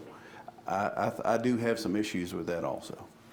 So, It's Senate bills 18, 19, and 20, and he's got those in paragraph. Now, we do appreciate this this information, Mitch, that's not, but, you know, they're doing, one of the things is that, so banks can't discriminate against companies that produce firearms or ammunition in their loan practices. well, that happened even with me right here in Wichita Falls. I couldn't hardly get a loan for a gun range because the banks were scared to let their customers know that they were financing a gun store. I mean, it happens. It happened right here. And Senate Bill 20 is talking about guns, you carry them into hotels and stuff. I've never thought to ask them, I have mine. I didn't see any signs posted, and, you know, but so Senate Bill 18 maybe the one is the open carry. None of us are against it, but it needs to be done responsibly. Absolutely. You know, I'll never forget that when we changed the alcohol beverage consumption from 21 to 18, and we went back. 18-year-olds weren't ready for that. We had so many young men and women harmed in DWI accidents and all that at that time. There just wasn't quite the maturity to deal with that. I don't think everyone should be carrying a weapon, and we can't prevent it. If you want to get a weapon, you can find a way to get a weapon. And in Texas, you break into any 9 out of 10 homes, you probably find all the weapons you want. But that's it. My training for my concealed permit was tremendous, and I wouldn't see why anybody wouldn't want to go through that.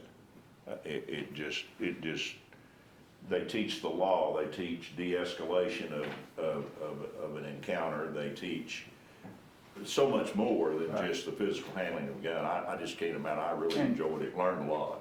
And the only way you actually get that, if you're going to be a young person in today's society and have to get a hunting license, you have that form of education that comes along with that, but if you don't ever go hunting or do anything, you never receive that education. it was good. I just never expected it to be as good as it was, but it was. All right, just, Mitch, appreciate a lot of what he does, but a lot of it I don't appreciate.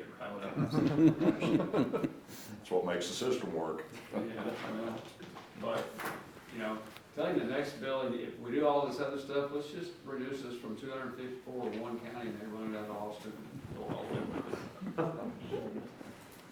Okay, anything else? Yes, Judge, I had a question here. Just, I want to tell Willie and Cheryl to be on the lookout. And Tommy had helped us and worked with us a ton last year because of the tax rate changes.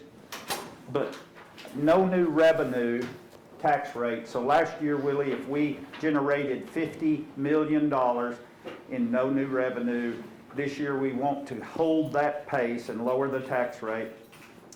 We go through the calculation and it comes in 49,300,000. We're 700 off, but we went through the formula to get to the same.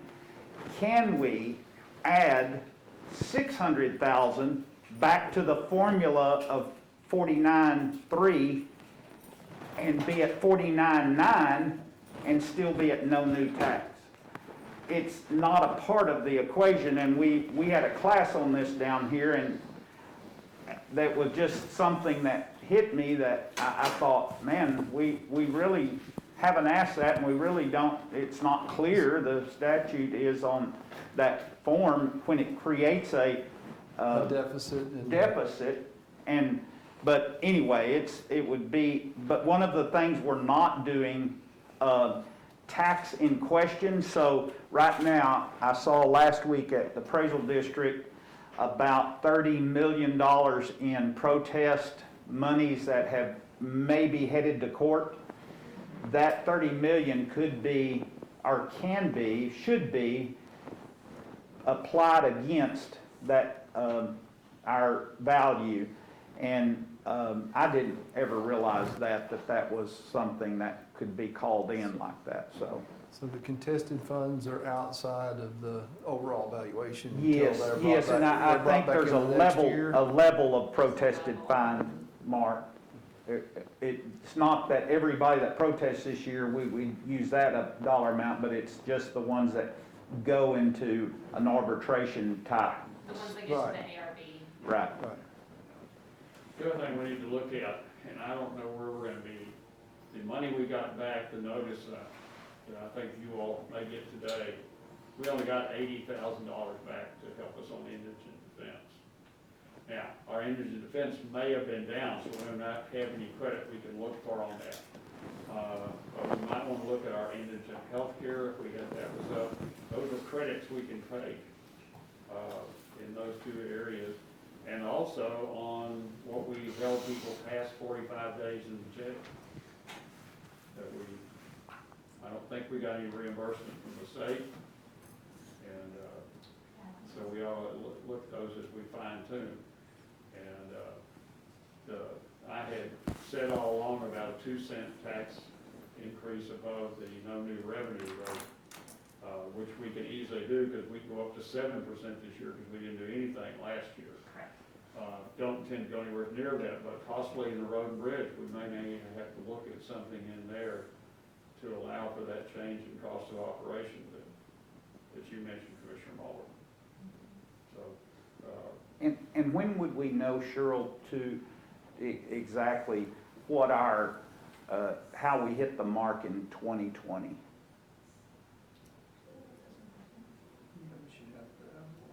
We should have all of that in, so we should be able to pull that. And also the ARPA stimulus package allows us to recover lost revenues, so we'll be able to compare 19 to 20 because we have to use the first full year ahead of the COVID. So we have to use all of 19 as our baseline.